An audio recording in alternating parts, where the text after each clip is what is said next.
ونشهد أن سيدنا وحبيبنا ونبينا ومولانا محمدا عبده ورسوله. اللهم لك الحمد كما أنت أهله، وصل على محمد كما أنت أهله، وافعل بنا ما أنت أهله، فإنك أنت أهل التقوى وأهل المغفرة. يا رب صل وسلم دائما أبدا على حبيبك خير الخلق كلهم. أما بعد، أعوذ بالله من الشيطان الرجيم. بسم الله الرحمن الرحيم. والعصر إن الإنسان لفي خسر إلا الذين آمنوا وعملوا الصالحات وتواصوا بالحق وتواصوا بالصبر. وقال الله سبحانه وتعالى: كنتم خير أمة أخرجت للناس تأمرون بالمعروف وتنهون عن المنكر وتؤمنون بالله.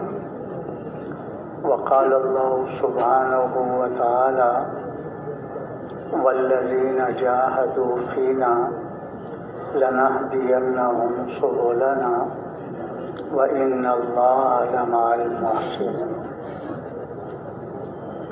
وقال النبي صلى الله عليه وسلم: من تمسك بسنتي عند فساد أمتي فله أجر شهيد، وفي رواية فله أجر 100 شهيد.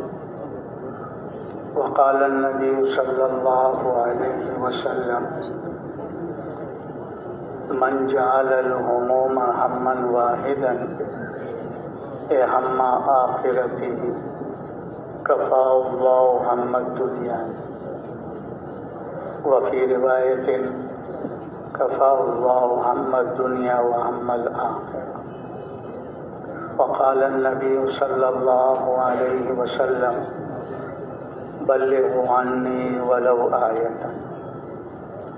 وقال النبي صلى الله عليه وسلم: لغدوة في سبيل الله أو راحة خير من الدنيا وما فيها، أو كما قال عليه الصلاة والسلام. قابل احترام دوستو، بزرگوں، بھائیوں، اللہ پاک ہمارے اس آنے کو، جمع ہونے کو قبول فرما لے. ہمارا یہاں پر شب جمعہ میں آنا یہ کوئی رسمی رواجی نہیں ہے کہ یہاں جمع ہونا گفتن نشستن برخاستن والی بات، بلکہ ہمارا یہاں جمع ہونا گفتن نشستن اخراجن والی بات ہے. ہم ایک بہت اونچے مقصد کے لیے جمع ہوئے ہیں، ایک بہت اونچی محنت کی نسبت سے جمع ہوئے ہیں، ایک بہت اونچے کام کے لیے جمع ہوئے ہیں، ایک بہت اونچی فکر کے لیے جمع ہوئے. ہمارا اور آپ کا یہاں جمع ہونا نبیوں والی محنت کی نسبت سے، نبیوں والے مقصد کے نسبت سے، نبیوں والے کام کی نسبت سے. یہ کوئی معمولی جمع ہونا نہیں ہے، بہت اونچا ہے یہ اجتماع، بہت عظیم ہے یہ اجتماع. آدمی صرف اپنی فکر کرتا ہے، غور و فکر میں لگتا ہے، اس پر اللہ پاک 60-70 سال کی دیر یا نفلی عبادت کا اجر عطا فرماتے ہیں. یہ غور و فکر جو نبیوں کو فکر تھی، جو حضور صلی اللہ علیہ وسلم کو فکر تھی کہ انسانیت جہنم سے بچ کر جنت میں جانے والی بن جائے، یہ بہت اونچی فکر اور محنت ہے، بہت اونچا کام ہے۔ جیسے آپ کو پتہ ہے مذاکرے ہمارے ساتھ بیانات میں ہوتے رہتے ہیں، اور اس کو بار بار اسی لیے دہرایا جاتا ہے کہ اس وقت امت مسلمہ دین کے اعتبار سے اور دین کی محنت کے اعتبار سے اپنے مقصد سے ہٹ گئی۔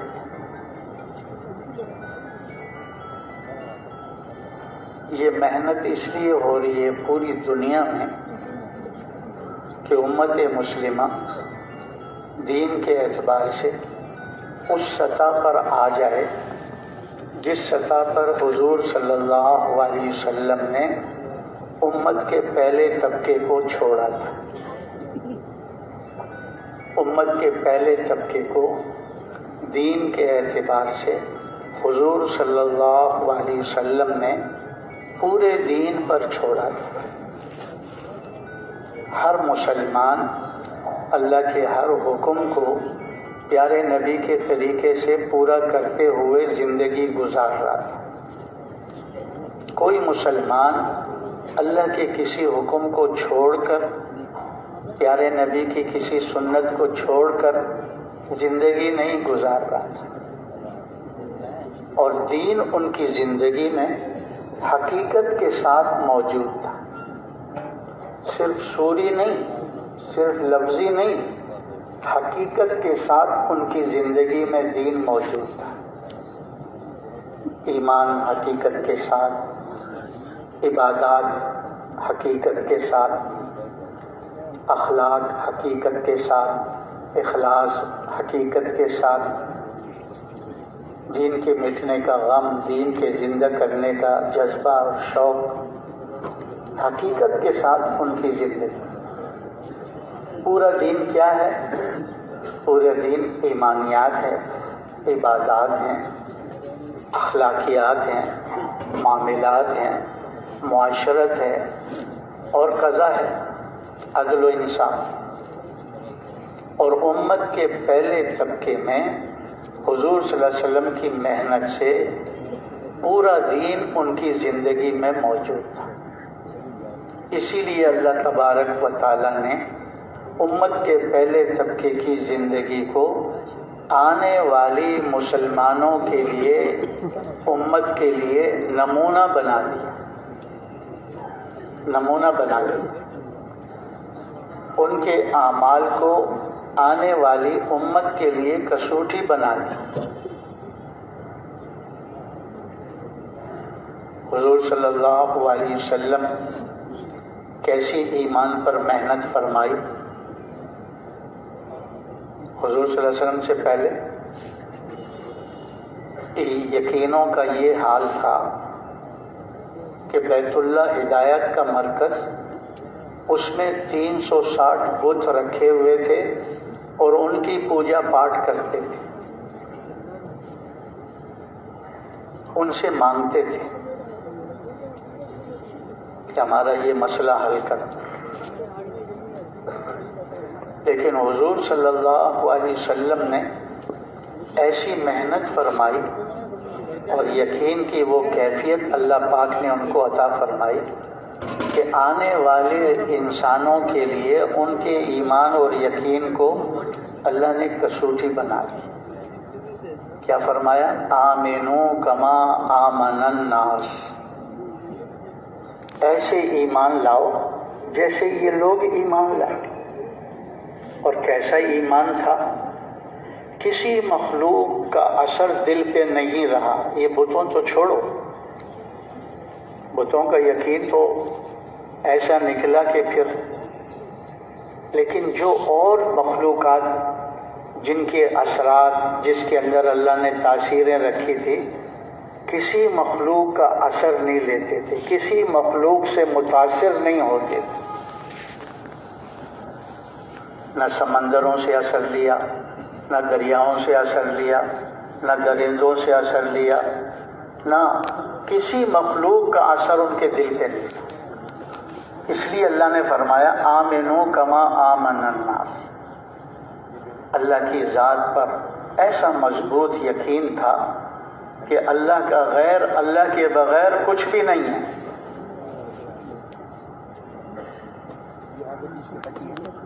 اور یہ جتنی بھی غیر ہے یہ سب مخلوق ہے، بننے میں اس کی محتاج، استعمال ہونے میں بھی اسی کی محتاج ہے.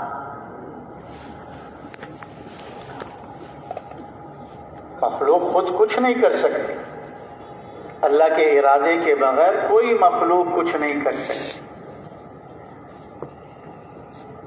اللہ کی ہر صفت کا یقین ان کے دلوں میں رچا بسا ہوا تھا. ابو بکر رضی اللہ عنہ کا قول ہے، فرمایا کہ آسمان سے ایک قطرہ پانی کا نہ برسے اور زمین سے ایک دانہ غلے کا نہ اگے، مجھے یقین ہے کہ اللہ مجھے روزی پہنچائے گا. رزاق اللہ ہے، رب اللہ ہے، وہ روزی دیتا ہے، اور روزی دینے میں ان نقشوں کا محتاج نہیں ہے جو نقشے اللہ نے امتحان کے لیے کھولے ہوئے ہیں. یہ تو امتحان کے لیے ہے کہ انسان کس طرف دوڑتا ہے، کس طرف بھاگتا ہے، کس سے مانگتا ہے. ایسا غیر کا اثر دلوں سے نکل گیا تھا اور صرف اللہ کی ذات سے اثر لے کر چل گئے کہ اللہ ہی اللہ ہے، باقی سارا دھوکہ ہے.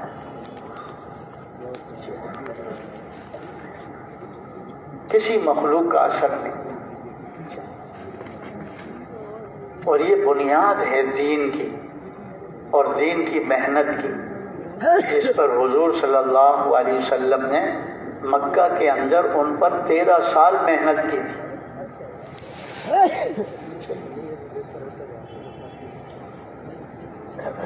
جب یہ یقین دل کے اندر آ گیا کہ سب کچھ اللہ سے ہوتا ہے، اللہ کے غیر سے، اللہ کے ارادے کے بغیر کچھ نہیں ہوتا، سب اللہ کی طرف چل پڑے.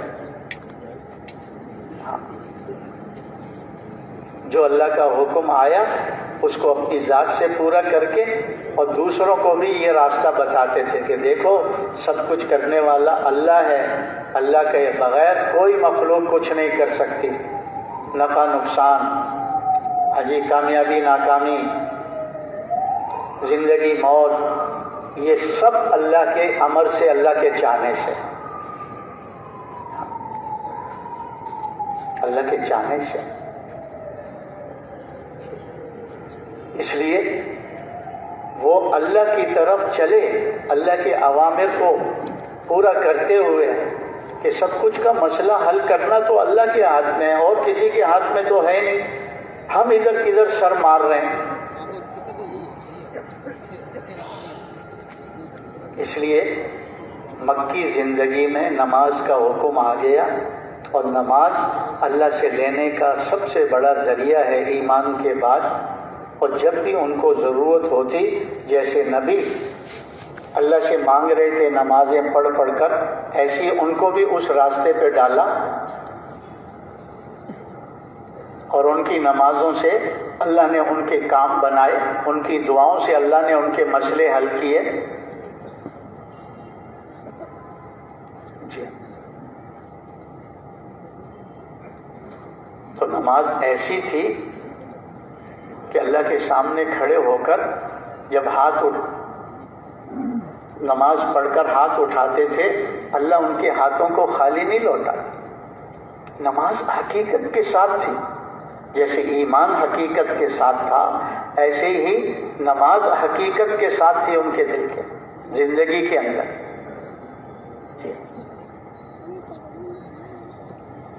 حضور صلی اللہ علیہ وسلم کو بھی اللہ نے یہی حکم دیا، وَأْمُرْ أَهْلَكَ بِالصَّلَاةِ وَاصْطَبِرْ عَلَيْهَا لَا نَسْأَلُكَ رِزْقًا نَحْنُ نَرْزُقُكَ وَالْعَاقِبَةُ لِلتَّقْوَىٰ. نبی جی اپنے گھر والوں کو نماز کا حکم کیجیے، اپنے متعلقین کو. ہم آپ سے روزی کموانا نہیں چاہتے، روزی تو ہم آپ کو دیں گے، بہترین انجام تو پرہیزگاری کا ہے.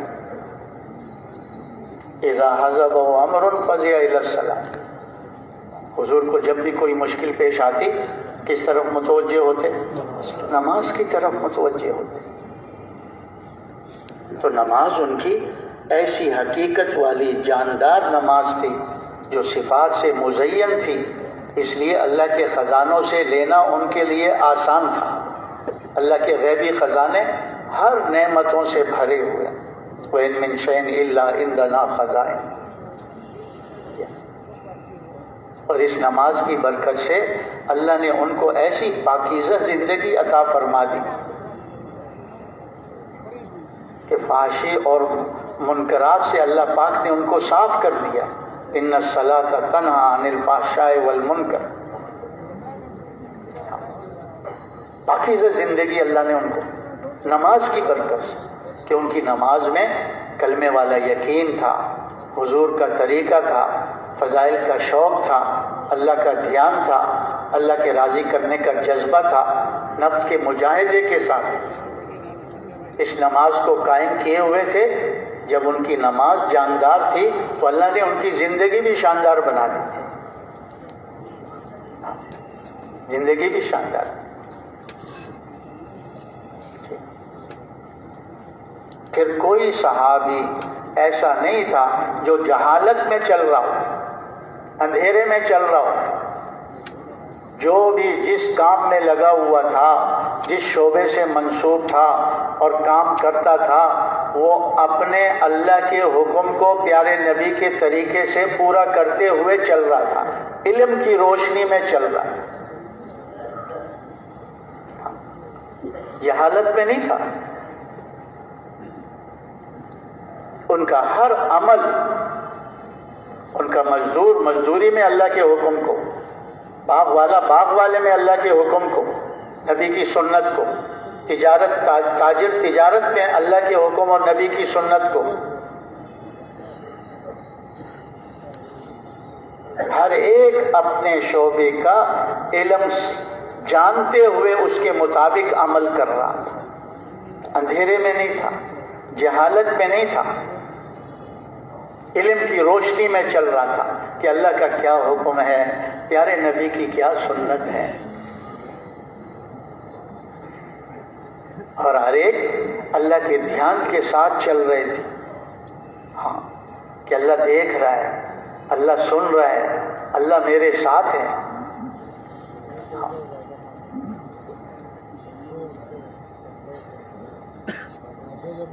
غفلت میں نہیں تھے، ذاکر تھے، ذاکر، ہر وقت اللہ یاد تھا ان کو، ہر وقت اللہ کو یاد۔ ان کے چرواہے کی یہ کیفیت تھی، جو کئی کئی دنوں تک بکریاں چرانے جنگل میں، تو جو اس دعوت کی محنت کے اعمال میں شب و روز لگے ہوئے تھے، ان کی کیفیت تو ہمیں یہ چرواہے کی کیفیت تھی۔ کیا؟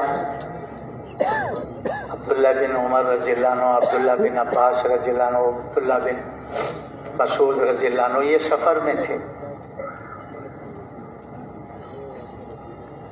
ایک چرواہے کے قریب سے گزرے تو اس کو کہا، کچھ کھانے پینے کی چیز ہے یہاں آپ کے پاس؟ تو چرواہے نے کہا کہ دودھ ہے بکریوں کا، اور مالک نے بھی اجازت دی ہوئی ہے کوئی مسافر آ جائے اور دودھ مانگے تو پلا دینا، تو آپ کہیں تو میں آپ کو دودھ پلا سکتا ہوں۔ تو انہوں نے کہا ٹھیک ہے۔ وہ بکریوں کا دودھ پیالے میں دو کر لے آیا۔ انہوں نے دیکھنے کے لیے اس سے کہا کہ ایک بکری آپ ہمیں بیچ دو، جس کو ہم ذبح کریں گے، پکائیں گے، تمہیں بھی کھلائیں گے، ہم بھی کھائیں گے۔ اس چرواہے نے کہا مالک کی بکری بیچنے کی اجازت نہیں ہے، مالک کی بکری بیچنے کی اجازت۔ تو انہوں نے دیکھنے کے لیے کہ یہ کیا کہتا ہے، کہ مالک کو کہہ دینا بھیڑیا کھا گیا، مالک کو کہہ دینا بھیڑیا کھا گیا۔ تو فوراً اس نے کہا فَأَيْنَ اللَّهُ، اللہ کہاں چلے جائیں گے، اللہ تو مجھے دیکھ رہا ہے۔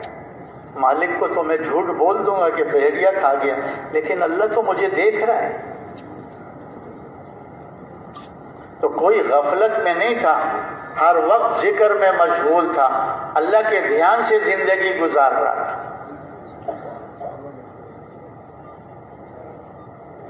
دکاندار دکان میں اللہ کو یاد کرتے ہوئے چل رہا تھا، زمیندار زمیندارے میں، مزدور مزدوری میں، ہر جگہ جو بھی لگا ہوا تھا ذاکر تھا، ذاکر، غافل نہیں تھا۔ کر لو کوئی نہیں دیکھ رہا، کر لو کوئی نہیں دیکھ رہا، کہہ لو کوئی نہیں دیکھ رہا، کوئی نہیں سن رہا۔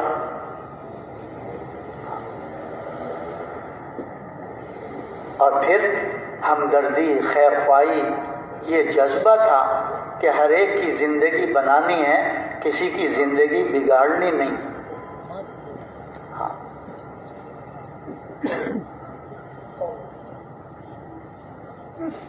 مسلمان ہے ہی وہی جو دوسروں کو نفع پہنچاتا ہے۔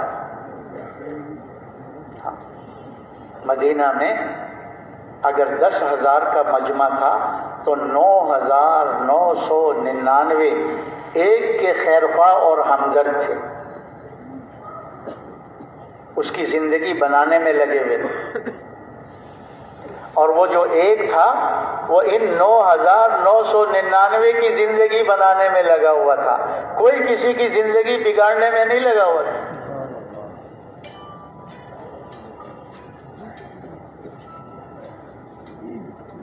اسی لیے تو ایک بکری کی سری پہلے گھر سے چلی، 7 گھروں سے پھر 8ویں گھر اسی پہلے گھر میں آ گئی۔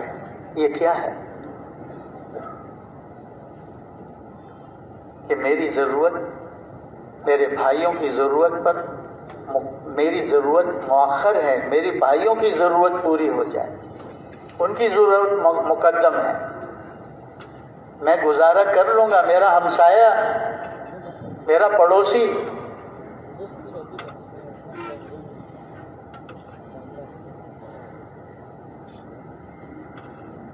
دنیا کے معاملے میں صحابہ سے کوئی لڑائی ثابت نہیں، کوئی بھی، سب ایک دوسرے پر جان دینے والے تھے، سب ایک دوسرے پر مہربان تھے۔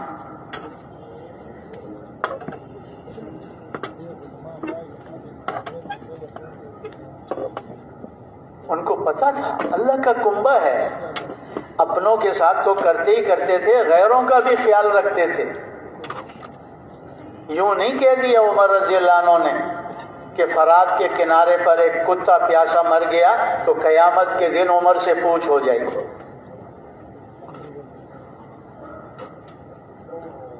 کہ یہ خلق جتنی بھی ہے یہ اللہ کا کنبہ ہے، الخلق عیال اللہ۔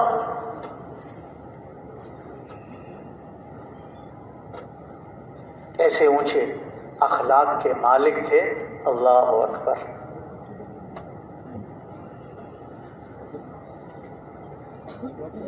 اخلاص کی یہ کیفیت تھی، باقی اعمال میں تو آپ اندازہ کر لو، لیکن میدان میں ایک دشمن اس پر حملہ کیا ہے، پہلوان کو پچھاڑا ہے اور سینے پہ بیٹھے ہیں اور اس کی گردن اڑانے کے لیے تلوار نکال کر اس نے نیچے سے تھوک دیا، فوراً اس کے سینے سے اتر گئے۔ اس نے کہا بڑی مشقت سے مجھے تم نے گرایا، پھر مجھے چھوڑ کیوں دیا؟ تو بتایا کہ ہمارا مرنا مارنا اللہ کے لیے ہے، ہم اپنے نفس کے لیے کسی کو نہیں مارتے۔ میں پہلے تجھے اللہ کے لیے مار رہا تھا، جب تو نے میرے چہرے پہ تھوک دیا تو میرا غصہ بھی شامل ہو گیا، اس لیے میں نے تجھے چھوڑ دیا۔ ہمارا مرنا مارنا اپنے لیے نہیں ہے، اپنے نفس کے لیے نہیں ہے، ہمارا مرنا مارنا کس کے لیے ہے؟ اللہ کے لیے ہے، اللہ کے لیے۔ تو ہمارے بڑے فرماتے ہیں امت کا پہلا طبقہ پورے دین پر حقیقت کے ساتھ جیا کہ لوگوں کو ان کی زندگی سے دین اسلام نظر آتا تھا، وہ روشنی نظر آتی تھی۔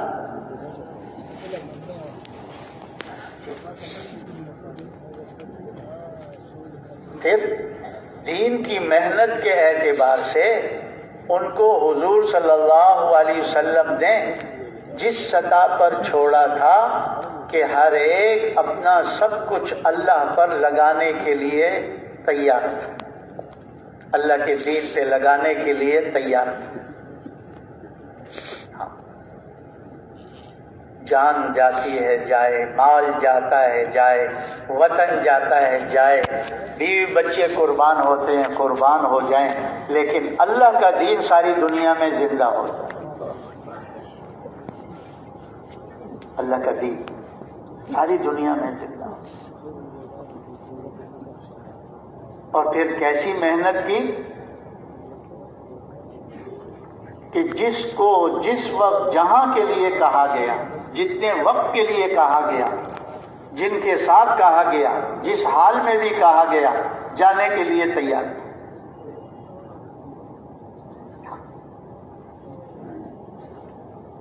جانے کے لیے تیار۔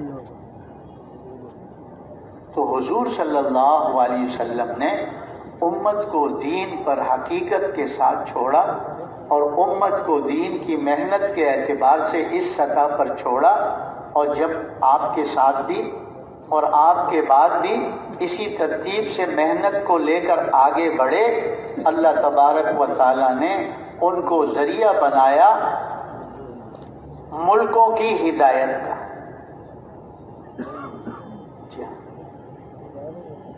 ملکوں کی ہدایت کا اللہ نے ان کو ذریعہ بنایا۔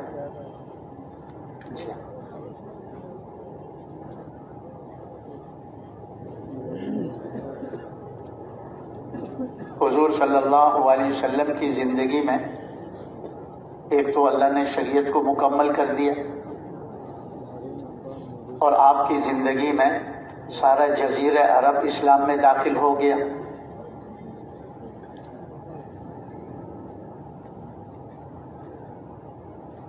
جس ترتیب سے محنت کو حضور نے اٹھایا تھا، آپ کے جانے کے بعد اللہ نے اس ترتیب محنت کو توڑوا کر ابو بکر رضی اللہ عنہ کے ذریعے سے دوبارہ اس ترتیب کو قائم کروا کر یہ آنے والی امت کو بتانا تھا کہ حضور صلی اللہ علیہ وسلم کی محنت، حضور صلی اللہ علیہ وسلم کے طریقے سے امت جب بھی کرے گی، اللہ اپنے فضل سے دین کو دنیا میں زندہ کرے، دین دنیا میں پھیلے گا، دین دنیا میں پھیلے گا۔ تو ابو بکر رضی اللہ عنہ آپ کے پیچھے قدم بقدم انہی قدموں پہ چلتے ہوئے آگے بڑھے ہیں، جو آپ صلی اللہ علیہ وسلم کے جانے کے بعد بڑے بڑے فتنے آئے، بڑی بڑی حالات سے گزرنا ہوا، اللہ نے سارے فتنوں کو ختم کر دیا۔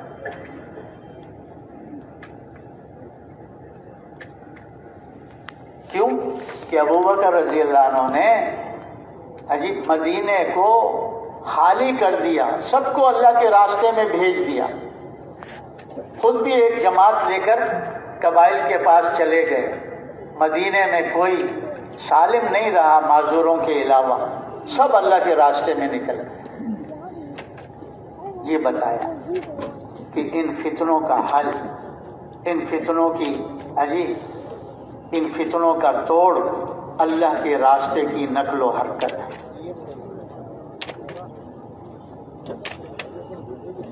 اما عائشہ رضی اللہ عنہا فرماتی ہیں کہ اللہ پاک بابا جان پر رحم فرمائے، اگر وہ جو کیفیت مدینہ میں بن گئی تھی آپ صلی اللہ علیہ وسلم کے جانے کے بعد، اس کی انہوں نے بتایا کہ جیسے موسلادھار بارش ہوتی ہے تو بکریاں کیسے ایک دوسرے میں گھس کر اپنے آپ کو اس بارش سے، اس پانی سے بچانے کی کوشش کرتی ہیں، کہتے ہیں مدینے والوں کا یہ حال ہو گیا تھا، خوف کا عالم تھا۔ میں اللہ بابا جان پر رحم فرمائے، اگر وہ مدینہ کو خالی نہ کرتے، مدینہ آگ کی بھٹی بن جاتا۔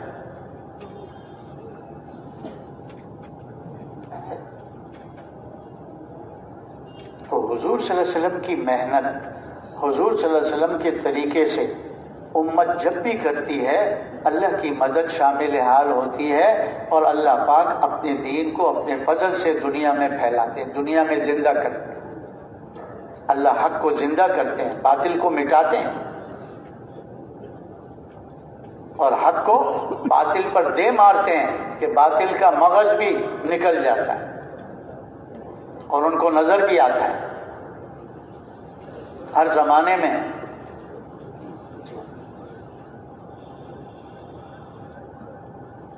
پھر حضرت ابو بکر نے تو امت کو سنبھالا اور اسی راستے پہ آگے بڑھایا۔ عمر رضی اللہ عنہ نے اس امت کو پھر آگے چلایا۔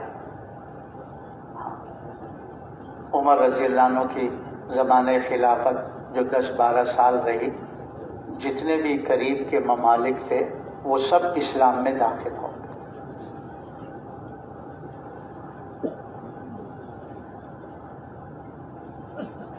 اللہ نے پہلے ہی خوشخبری ان کو سنا دی تھی، سیدخلون فی دین اللہ افواج، ان قریب دیکھو گے کہ فوجوں کی فوجیں، قوموں کی قومیں، ملکوں کے ملک اسلام میں داخل ہوں، ان تک دین پہنچے گا۔ جہاں بھی صحابہ پہنچے ہیں حقیقت کے ساتھ دین ان کی زندگی سے لوگوں کو نظر آیا اور انہوں نے اپنے کفر اور شرک کو چھوڑا اور اسلام کی پاکیزہ زندگی کو اختیار کیا۔ صحابہ جہاں بھی گئے کیا کہا؟ لمبی چوڑی تقریریں کرتے تھے جیسے ہم کر رہے ہیں۔ وہ کہتے تھے کونو مثلنا، ہم جیسے ہو جاؤ، جیسے ہمارا ایمان، جیسے ہماری عبادات، جیسے ہمارے اخلاق، جیسے ہمارے معاملات، جیسے ہماری معاشرت، جیسے ہماری قضا، ہاں ہم جیسے ہو جاؤ، اور ہم تم سے کچھ لینے نہیں آئے ہیں، ہم تم کو بہت اونچی دولت دینے آئے ہیں، تمہارا ملک تمہیں مبارک ہو، تمہاری چیزیں تمہیں مبارک ہوں، تم کلمہ پڑھ کے مسلمان ہو جاؤ، ہمارے پاس بھی جو کچھ ہے وہ بھی تمہارا ہے، تم ہمارے بھائی ہو۔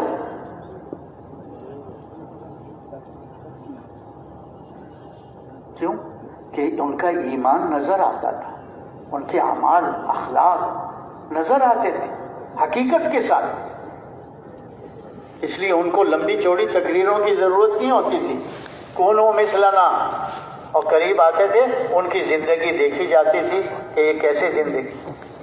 اب ان کے ایمان کا معیار دیکھ لو۔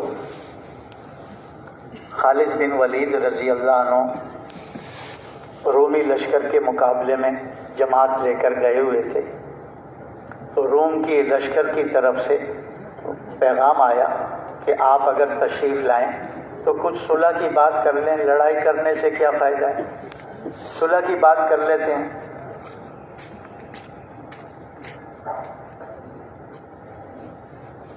تو خالد بن ولید رضی اللہ عنہ ان کے پاس گئے۔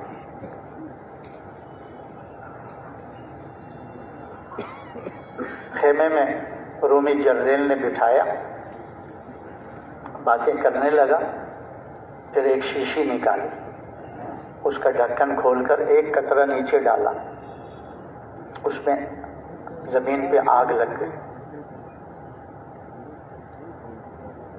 تو خالد رضی اللہ عنہ پر رعب ڈالنے کے لیے، مرعوب کرنے کے لیے کہنے لگا، خالد تمہاری فوج کے لیے اس زہر کا ایک قطرہ کافی ہے۔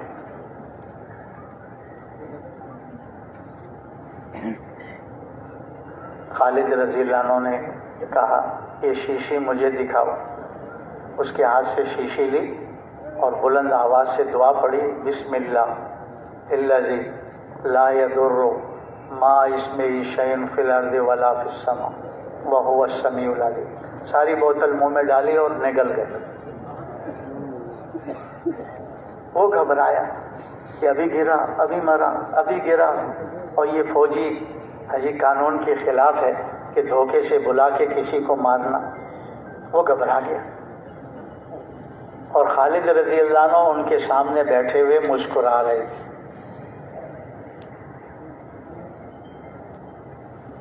تو اس رومی جرنیل نے کہا، خالد میں نے تمہارے اللہ کی طاقت دیکھ لی ہے، اب تم مجھے بھی اپنے جیسا بنا لو۔ میں نے تمہارے اللہ کی طاقت دیکھ لی ہے۔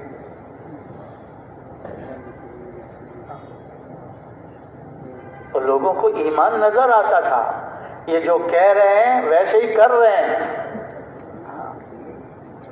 وہ رومی جرنیل جو حضرت عمر رضی اللہ عنہ وہ گرفتار ہو کر آیا تھا مدینے میں، مسجد میں لے گئے تو وہاں عمر رضی اللہ عنہ تھے نہیں،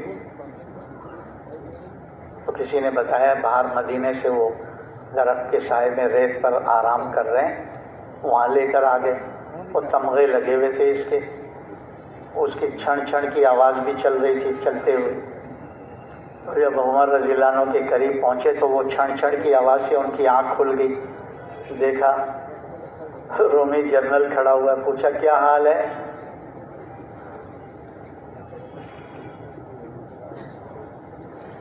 تو اس نے کہا حال کیا پوچھتے ہو، جب تک ہمارا اور تمہارا مسئلہ چل رہا تھا کبھی کسی میدان میں تم ہم سے جیتے تھے؟ اب تم نے اپنے خدا کو ہمارے مقابلے میں کھڑا کر دیا، تمہارے خدا سے کون جیت سکتا ہے؟ لوگوں کو نظر آ رہا تھا کہ ان کے ساتھ اللہ ہے، ان کے ساتھ اللہ کی مدد ہے۔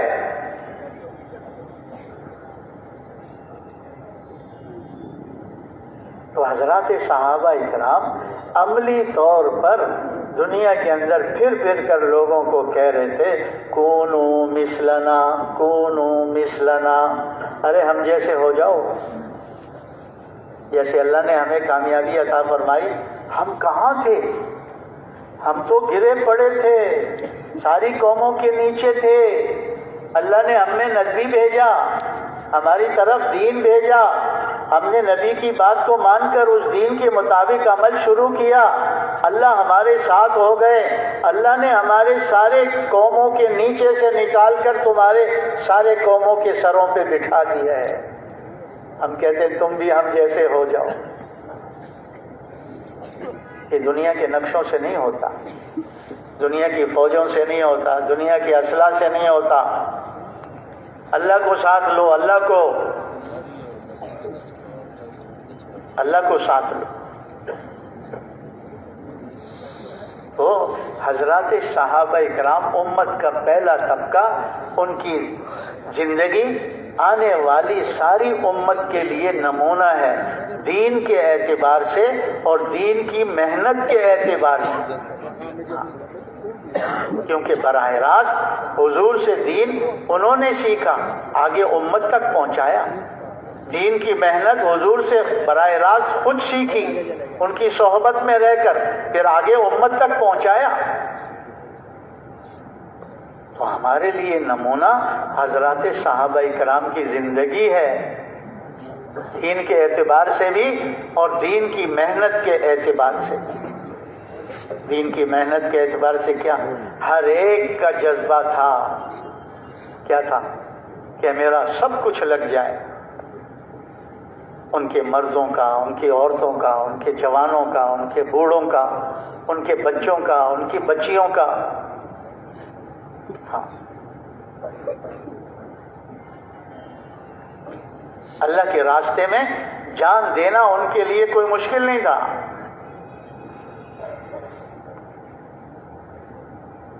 یہ تو جان اللہ نے دی اسی لیے ہے، مال دینا اللہ کے دین پر لگانا ان کے لیے مشکل نہیں تھا، کہ پتہ تھا کہ اللہ نے دیا اسی لیے۔ جان و مال کا مصرف اللہ کا دین ہے، اللہ کے دین کی محنت کے تقاضے ہیں۔ اس لیے اگر ان کی زندگی کو دیکھا جائے، سال میں 4-6 مہینے وہ اللہ کے راستے میں پھرنے میں لگاتے تھے، 6 مہینے 8 مہینے اپنے مقام پر آدھا وقت مسجد کے اعمال کے لیے دیتے تھے، اس آدھے میں سے آدھا کاروبار اپنی ضرورتوں کو دیکھنا، آدھا گھر بار، بس۔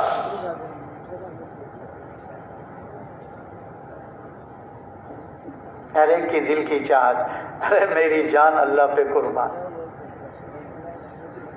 اور یہ جذبہ کیوں ان میں؟ حضور صلی اللہ علیہ وسلم کا یہ جذبہ تھا.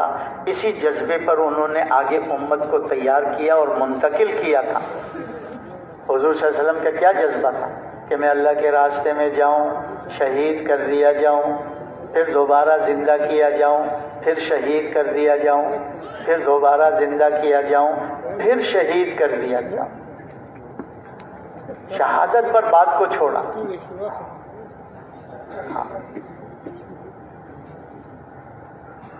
اور یہی ہر صحابی کے دل کے جذبہ. ایک صحابی کا واقعہ لکھا ہے، نصرانی بادشاہ نے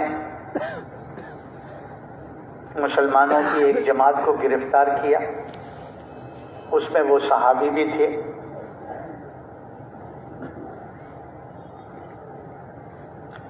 اور اسلام دنیا میں پھیل رہا تھا.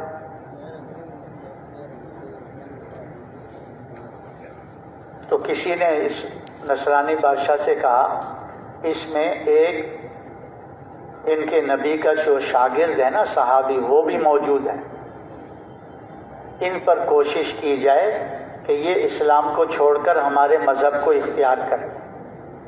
اس سے ہم ان کو لوگوں کے سامنے پیش کریں گے کہ دیکھو اگر اسلام سچا مذہب ہوتا تو یہ حضور کا شاگرد جو ہے صحابی، یہ اس کو چھوڑ کر ہمارے مذہب میں داخل نہ ہوتا.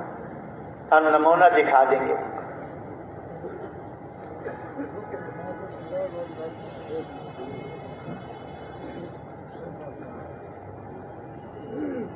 تو کفر کی جو بنیادیں ہیں وہ تو پہلے لالچ ہے. تو اس بادشاہ نے بھی ان کو لالچ دی. کیا کہا؟ بیٹی بھی دے دوں گا اور آدھی سلطنت بھی دے دوں گا، تم اسلام کو چھوڑ دو، نصرانیت اختیار کر لو. اس صحابی نے کیا کہا؟ بیٹی بھی دے دو، پوری حکومت بھی دے دو، اور اتنا کہو کہ میں آنکھ بند کروں اسلام سے نکل جاؤں اور دوبارہ آنکھ کھولوں تو اسلام میں اتنی دیر کے لیے بھی اسلام کو چھوڑنے کے لیے تیار نہیں.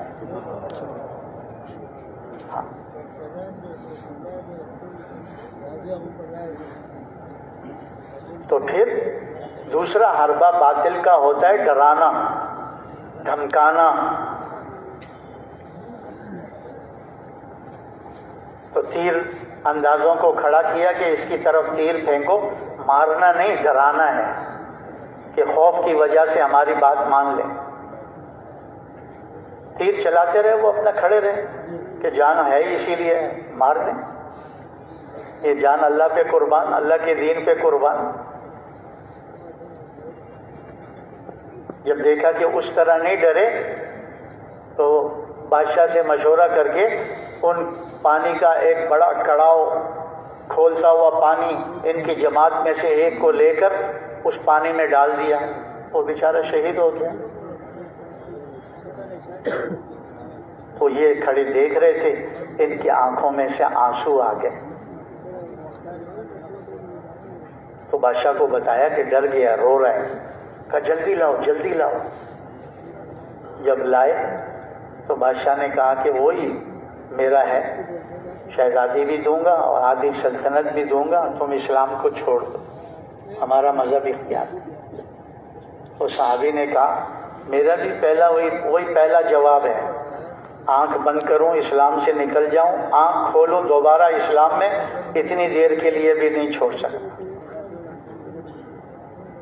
تو بادشاہ نے پوچھا رویا کیوں تھا؟ انہوں نے کہا رویا اس لیے تھا، ایک ہی جان ہے اور ایک ہی دفعہ اس کڑائی میں جائے گا ختم. میں اس لیے رویا کہ میرے جسم پر سر سے لے کر پیر تک جتنے بال ہیں اتنی میری جانیں بن جائیں اور تم ایک ایک کر کے اس کڑائی میں ڈالتے جاؤ. یہ ساری جانیں اللہ پر قربان. جی ہاں، یہ دین ایسے نہیں پھیلتا ہے، قربانی سے پھیلتا ہے. جی ہاں، اور اس درجے کی قربانی ہوتی ہے.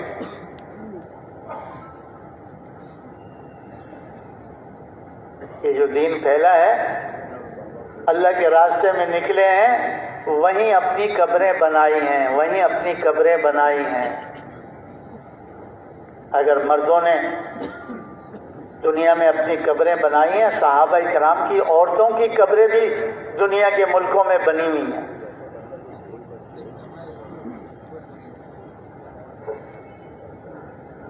جیسے ابو ایوب انصاری رضی اللہ عنہ استنبول میں ان کی قبر، اور وہیں ام حرام رضی اللہ عنہ جو ہے جزیرہ قبرص کے اندر، یونان کے اندر، ان کی قبر۔ ہر ایک کا یہ جذبہ تھا۔ دین تو جب مسلمان اپنی کسی چیز کی پرواہ نہیں کرتا اور سب اللہ پہ اور اللہ کے دین پہ لگاتا ہے، اللہ اس کو عالم کی ہدایت کا ذریعہ بناتا ہے۔ عالم کی ہدایت کا ذریعہ بنا۔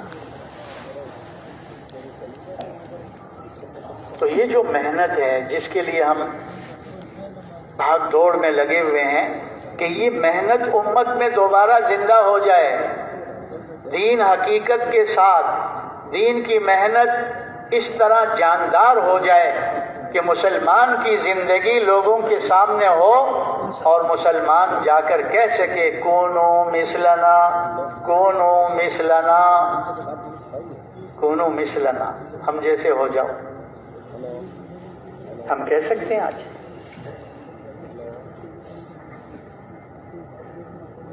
یہ محنت جو ہو رہی ہے کہ امت مسلمہ پورے دین پر حقیقت کے ساتھ آ جائے، امت مسلمہ دین کی محنت کے اعتبار سے اس سطح پر آ جائے جس سطح پر حضور نے امت کے پہلے طبقے کو چھوڑا تھا۔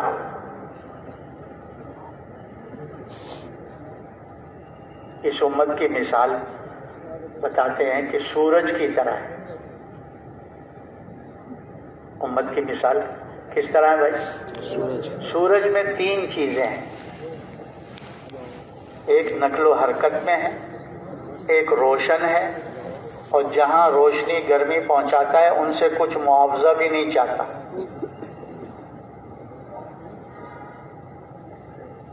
نقل و حرکت میں ایسے ہے کہ کہیں ہمیں طلوع ہوتا ہوا نظر آ رہا ہے، کہیں نصف نہار پر ہے، کہیں غروب ہو رہا ہے، دنیا کے چاروں طرف یہ پھر رہا ہے۔ اس لیے کہتے ہیں جب جہاں سے فجر شروع ہوتی ہے نا، کہیں فجر کی اذان، پھر وہ آگے چلتے ہیں تو وہاں زہر کی اذان، پھر یہاں آگے فجر کی چلتی رہتی ہے، پیچھے زہر کی آتی رہتی ہے، پیچھے عصر کی آتی رہتی ہے، پیچھے مغرب کی آتی رہتی ہے، پیچھے عشاء کی۔ کہتے دنیا میں ہر وقت اللہ اکبر کی صدا گونج رہی ہے۔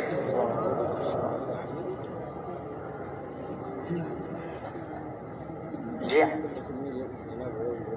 ساری دنیا میں مسلمان ہیں، ساری دنیا میں مسلمان رہتے ہیں، اور یہ صدا گونج رہی ہے، اللہ اکبر، اللہ اکبر۔ تو ایسے نقل و حرکت میں ہے سورج، اور روشن ہے، روشن ابھی وہ نکلا ہی نہیں ہوتا لیکن اس کے آثار شروع ہو جاتے ہیں، اور صبح صادق کیسے روشنی ہو رہی ہوتی ہے، اور جب خود نکل جاتا ساری دنیا کو روشن کر دیتا ہے جہاں جاتا ہے، اور کسی سے کچھ نہیں چاہتا۔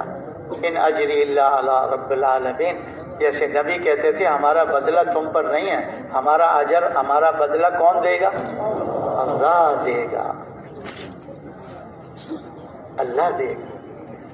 ہمارے بڑے فرماتے ہیں امت جب تک اس طرح نقل و حرکت میں تھی اور دین سے روشن تھی اور کسی سے کچھ نہیں مانگتی تھی، اپنا بھی سب کچھ ان کو دینے کے لیے تیار تھی، تو اللہ پاک نے کیا کیا؟ عمر رضی اللہ عنہ کے زمانے میں 22 لاکھ مربع میل تک اسلام پہنچا۔ اس کے بعد حضرت معاویہ رضی اللہ عنہ کے زمانے میں 65 سے 70 لاکھ مربع میل تک اسلام پہنچا، دور کے جو ممالک ہیں، دور کے۔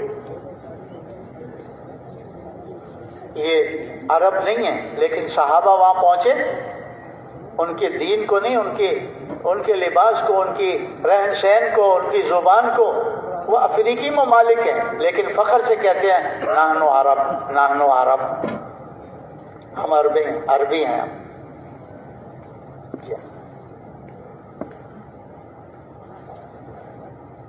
یہاں پہنچے، زندگیاں بدل دی، اللہ نے ان کو نمونہ بنا کر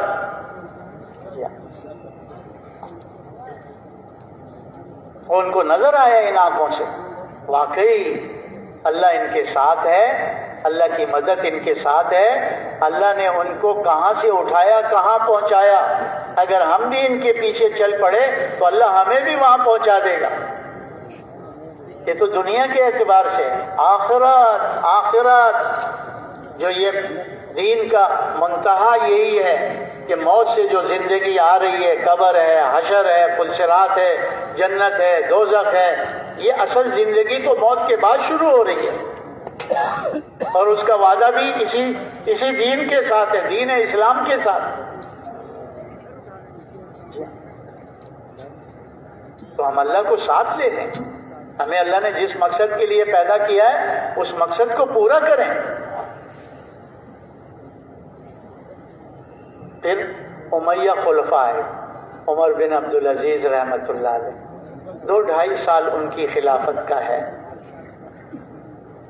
اور لوگوں نے اپنی آنکھوں سے دیکھا، امن کو دیکھا، سلامتی کو دیکھا، ہاں چین سکون والی زندگی دیکھی، یہاں تک اللہ نے ان کو دکھایا کہ 2 دشمن چیزیں ایک دوسرے کی، بھیڑ اور بھیڑیا، ایک ہی گھاٹ سے پانی پی رہے ہیں۔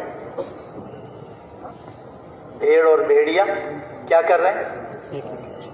اللہ نے ان کے دلوں کو ایسے جوڑ دیا تھا کہ بھیڑیا بھیڑ پر حملہ نہیں کر سکتا تھا جب تک اللہ نہیں چاہتا۔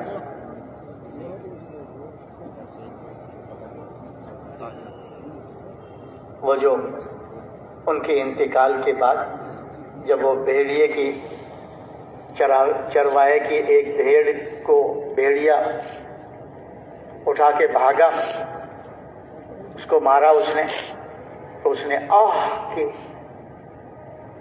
کہ عمر بن عبدالعزیز رحمۃ اللہ علیہ کا انتقال ہو گیا ہے۔ کیوں؟ عدل قائم کیا، انصاف قائم کیا، اپنے پاس جو کچھ تھا سب کچھ لگا دیا، بیوی کا بھی لے کر سب بیت المال میں جمع کر دیا۔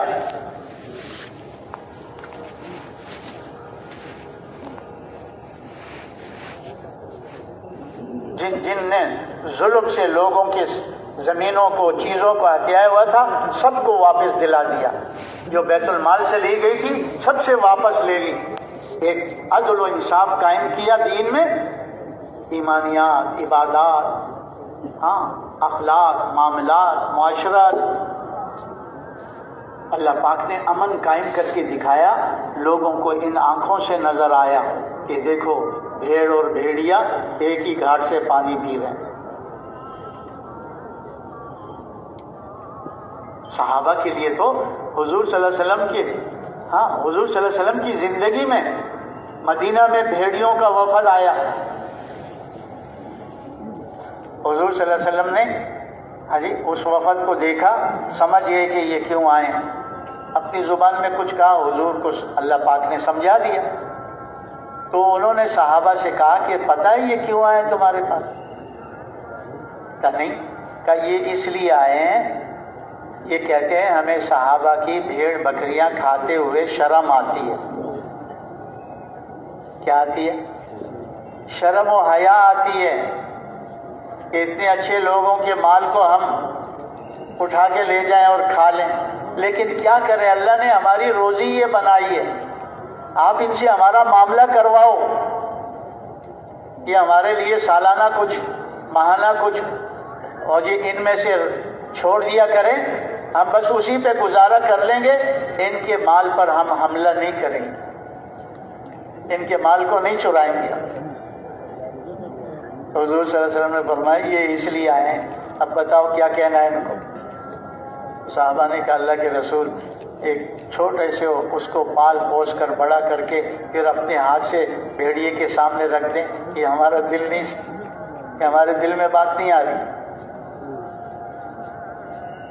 تو حضور صلی اللہ علیہ وسلم نے بھی سمجھ گئے، اور بھیڑیوں کو کہا جاؤ تم اپنا کام کرو، یہ اپنی حفاظت خود کریں گے، تمہارا داؤ لگے تم لگا لو، یہ بچا سکے اپنا بچا لیں گے، جاؤ جاؤ اپنا کام کرو۔ یہ کیا تھا؟ یہ وہ زندگی تھی کہ درندوں کے دلوں میں بھی اللہ نے محبتیں ڈال دی تھی، امن قائم کر دیا تھا۔ امن تو ایمان سے آتا ہے، سلامتی تو اسلام سے آتی ہے، اور ہم تلاش کر رہے ہیں پتہ نہیں کن چیزوں میں۔ دنیا میں کبھی امن فوجوں سے نہیں آئے گا، کبھی حکومتوں سے نہیں آئے گا، اس کا راستہ دین ہے، ایمان ہے، اسلام ہے، اس سے امن بھی قائم ہوگا اور اس سے سلامتی بھی قائم ہوگی۔ حضور نے بتا دیا تھا کہ ایک عورت ہیرا سے چلے گی اور زیورات سے لدی ہوئی بیت اللہ آئے گی، واپس جائے گی، کوئی اس کی طرف میلی نگاہ سے دیکھنے والا نہیں ہوگا۔ حضرت عمر رضی اللہ عنہ کے زمانے میں عورت آئی اور حضرت عمر نے پوچھا کیسا پایا لوگوں کو راستے میں؟ کہا اپنے سگے بھائی، اپنے سگے باپ سے زیادہ پایا۔ جیسے سگا بھائی ہو، جیسے سگا باپ ہو، ایسے میں نے لوگوں کو پایا۔ ایک بستی والوں نے دوسری بستی پہنچایا، دوسری بستی والوں نے تیسری بستی، ایسے میں یہاں بیت اللہ تک پہنچی۔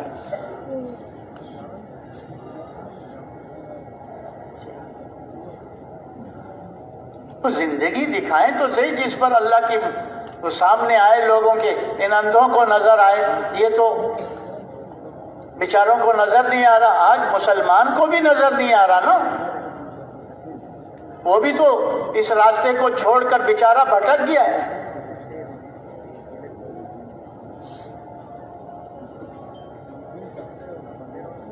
تو بعد میں عباسیہ خلفاء آئے، ہارون رشید رحمت اللہ علیہ، ان کے زمانے میں 3 حصے دنیا اسلام میں داخل ہو گئی اور ایک کونا چوتھائی جو تھا فرانس کا، یورپ کا، وہ رہ گیا تھا۔ بس ان قوموں تک، ان ملکوں تک اللہ نے ان مسلمانوں کے ذریعے سے دین کو پہنچایا کہ ایک کونا رہ گیا، صرف ایک کونا۔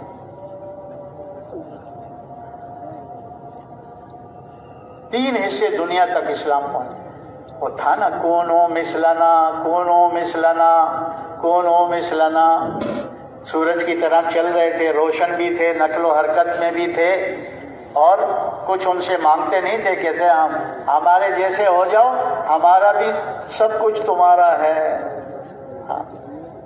ہم تم سے تمہارا ملک لینے نہیں آئے، ہم تم سے تمہاری چیزیں لینے نہیں آئے، ہم تمہیں دینے کے لیے آئے ہیں۔ تو جب وہ کونا چھوٹا رہ گیا نا، فرانس کی طرف کا، اٹلی کی طرف کا، تو وہ جمع ہوئے وہاں کہ اسلام اتنی تیزی سے پھیلا ہے اور یہ تھوڑا سا علاقہ ہمارا رہ گیا ہے اور یہ بھی ہمارے ہاتھ سے نکل جائے گا، اس کا راستہ روکنا چاہیے اسلام کا، کہ ہمارے لوگ جو ادھر جا رہے ہیں یہ رک جائیں۔ تو اٹلی کے اندر ان کے پوپ پادری جمع ہوئے،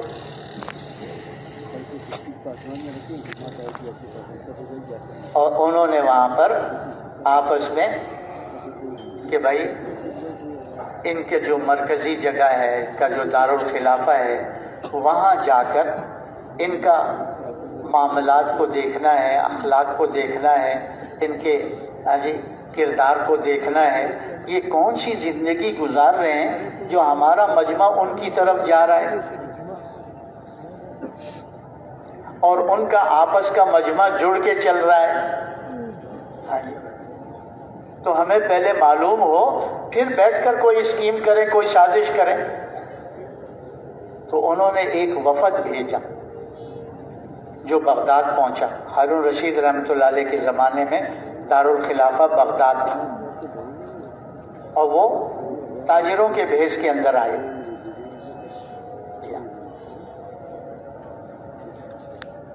تو وہاں پر سرائے بنائی ہوئی تھی مسافروں کے لیے. وہ کسی سرائے میں جگہ مل گئی, اس میں اپنا سامان رکھ دیا. کھانے پینے کی ضرورت تھی تو ہوٹل میں آ گئے, متم میں.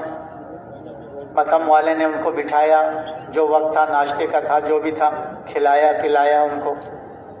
وہ پیسے دینے کے لیے آئے تو ہوٹل والے نے کہا کہ آپ اجنبی مسافر معلوم ہوتے ہیں, ہاں یہ جو ناشتہ میں نے کروایا یہ میری طرف سے آپ کا اکرام تھا,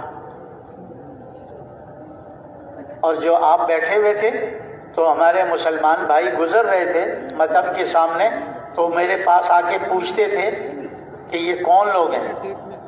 تو میں ان کو کہتا تھا ابھی تک تعارف نہیں ہوا, لگتے ہیں مسافر ہیں, اجنبی ہیں, ہمارے ملک کے نہیں. اور انہوں نے بھی آپ کے اکرام کے لیے میرے پاس پیسے جمع کرا دیے ہیں, آپ کے اکرام کے لیے پیسے جمع کرا دیے ہیں. 3 دن تک آپ میرے متم میں آ کر کھانا کھاؤ گے, کوئی پیسہ نہیں لگے گا. ہم نے یہ ہوٹل جو ہے, یہ متم جو ہے, وہ اسی کام کے لیے بنائے ہوئے ہیں, اکرام کے لیے بنائے ہوئے ہیں.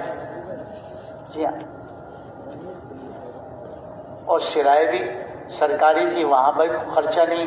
یہاں بھی انہوں نے دیکھا کہ جب غیروں کے ساتھ ان کا یہ معاملہ ہے تو ہم اپنے لوگوں کو ان سے کیسے بچائیں گے. پھر آئے شہر میں آ کر ایک دکان سے کہ ان کا معاملہ بھی آپس میں دیکھے کیسا ہے. دکاندار سے کہا کہ یہ چیز ہے, اس نے کہا ہے. کتنے کی ہے؟ کہا اتنے کی ہے. کہ دے دو. کہا اس دکاندار نے کہا کہ یہی چیز اسی قیمت پر میرے پڑوسی دکاندار سے لے لو, میں نہیں بیچتا. تو انہوں نے اصرار کیا کہ ہم آپ کے پاس آئیں, آپ ہمیں دو, ہم آپ سے خریدنا چاہتے ہیں. تو اس نے کہا بھائی یہ چیز اسی قیمت پر, یہ میرا پڑوسی دکاندار ہے, تھوڑا سا چند قدم چلے جاؤ, ان سے لے لو. جب انہوں نے اصرار کیا, انہوں نے کہا بات کیا ہے آپ کیوں نہیں دیتے جب آپ کے پاس؟ انہوں نے کہا اب تک میرے اور میرے بچوں کا کچھ گزارا ہو گیا ہے, کچھ بکری ہو گئی ہے, سامان سیل ہو گیا ہے. یہ میرا بھائی صبح سے بیٹھا ہے, اس کے پاس اب کوئی گاہک نہیں آیا. اب جو گاہک آ رہا ہے میں اس کی طرف بھیج رہا ہوں, جاؤ ان سے خرید لو. اور ان کا یہ معاملہ ہے آپس کا.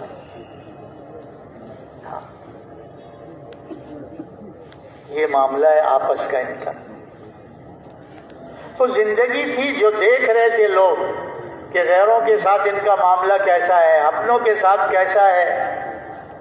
جب یہ زندگی عملی طور پر لوگوں کے سامنے تھی تو جھک مار رہے تھے اس درندگی والی زندگی کے لیے, حیوانیت والی زندگی کے لیے.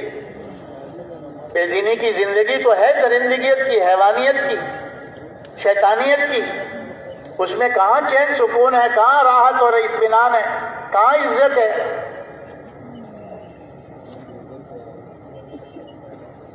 تو پھر انہوں نے جا کر جو سازشیں امت میں چلائیں, امت نے 8 صدیاں اس محنت کو لے کر یوں چلے تھے کہ 3 حصے دنیا تک اسلام پہنچا. اور پھر باطل نے جو چالیں چلی اس کی وجہ سے آہستہ آہستہ آہستہ سمٹتا رہا اسلام, ملکوں سے نکلتا رہا اسلام. کیا انہوں نے اپنے ایسی چیزیں جو فلسفہ تھا, جو منطق تھی اور جو تھا, اس کو عربی میں ڈب کروا کے, ہارون رشید رحمۃ اللہ علیہ کا انتقال ہو گیا, اس کا بیٹا محمد بنا, اس سے بھائی لڑا مامون نے قبضہ کر لیا. مامون کا زمانہ تھا. انہوں نے آ کر وہ لٹریچر مسلمانوں میں تقسیم کر دیے کہ یہ جو 2 صفتیں ان کے اندر ہیں نا, اس کی واحد وجہ یہ ہے کہ یہ اللہ کو دیکھ کر چل رہے ہیں, ملک و مال چیزوں سامان کو دیکھ کر نہیں چل رہے. اسی لیے ایک دوسرے کے ساتھ بھی اور غیروں کے ساتھ بھی ان کا یہ معاملہ ہے, یہ کسی طرح ان کے درمیان ختم کراؤ. ان کے اندر دنیا گھسے، ان کے اندر دنیا کی طلب ہو، تاکہ بھائی بھائی کا نہ رہے، باپ بیٹے کا نہ رہے، رشتہ دار کا نہ رہے، اور غیروں سے بھی ان کا یہی معاملہ، رسہ کشی ڈال دو، تم کون ہوتے ہو، تم کون ہوتے، یہ اپنا ان پر نہ لگائیں۔ جب یہ غیروں پہ نہیں لگائیں گے تو غیر ان کی طرف کیا توجہ کریں؟ تو یہی بات انہوں نے وہاں اس طرح چلائی، ارے ہم تو بہت ترقی کر گئے۔ آہستہ آہستہ آہستہ آہستہ مولانا یوسف صاحب رحمۃ اللہ علیہ کے زمانے میں کسی نے وہ حضرت کو بتایا کہ فلاں ملک والے کہہ رہے ہیں ہم چاند پر پہنچ گئے، چاند پر اتنی ترقی کر کہ زمین سے ہم کدھر پہنچ گئے؟ چاند پہ پہنچ گئے۔ تو حضرت نے ان کی بات پر توجہ نہیں دی، اہمیت نہیں دی ان کی بات۔ دوسری مجلس میں کسی اور نے کہہ دیا، پھر حضرت نے توجہ نہیں دی۔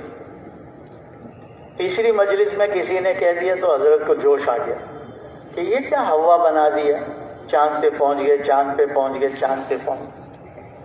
ارے زمین بھی مخلوق، چاند بھی مخلوق، ایک مخلوق سے نکل کر دوسری مخلوق تک پہنچے ہیں، یہ انسان کا کیا کمال ہے؟ انسان کا کمال تو یہ ہے کہ مخلوق سے خالق تک پہنچے۔ کس تک پہنچے؟ خالق تک پہنچے۔ ہاں، پھر فرمایا ہمارے نبی نے تو زمین پر کھڑے کھڑے چاند کے 2 ٹکڑے کر دیے تھے، کیے تھے کہ نہیں کیے تھے؟ دنیا نے دیکھا، زمانے نے دیکھا۔ تو باطل کی یہی محنت ہوتی ہے کہ دنیا دنیا دنیا دنیا، یہ کیا چل رہا ہے آج دنیا میں، یہ کیا کیا ایڈورٹائز ہو رہی ہے اور کیا کیا بلا اس کے لیے استعمال ہو رہی ہے۔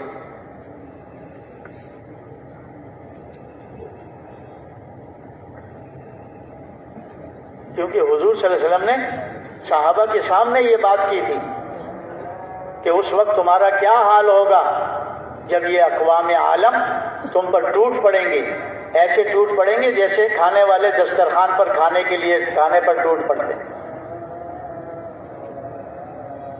اس وقت تمہارا کیا حال ہوگا؟ تو صحابہ نے پوچھا اللہ کے رسول کیا بات ہوگی؟ اس وقت ہم تعداد میں کم ہوں گے؟ کہ نہیں، اس وقت تمہاری تعداد زیادہ ہوگی، لیکن تم سمندروں کی جھاگ کی طرح ہوگے، بے جان بے جان۔ اور یہ کیوں ہوگا؟ تم میں وہن لگ جائے گا، وہن۔ صحابہ نے پوچھا یا رسول اللہ وہن کیا ہے؟ فرمایا حب الدنیا و کراہیت الموت، دنیا کی محبت تمہارے اندر گھس جائے گی اور موت سے نفرت تمہارے اندر گھس جائے گی۔ ہاں، دنیا کی محبت، موت کا ڈر، خوف، کراہیت، یہ تمہارے اندر آ جائے گی، اس کو وہن بتائیں۔ اور آج اسی دنیا کی محبت کی وجہ سے ہم خود دیکھ لیں ہمارا آپس کا کیا معاملہ چل رہا ہے، چاہے ملک کے اعتبار سے ہو، چاہے ملک کے صوبے کے اعتبار سے ہو، چاہے ملک کے ضلع کے اعتبار سے ہو، چاہے ملک کے کسی تحصیل کے اعتبار سے ہو، یا ملک کے کسی محلے کے اعتبار سے ہو، یا ملک کے کسی گھر کے اعتبار سے ہو، رسہ کشی چل رہی۔ میرا پیٹ بھرے، کوئی مرے سو مرے،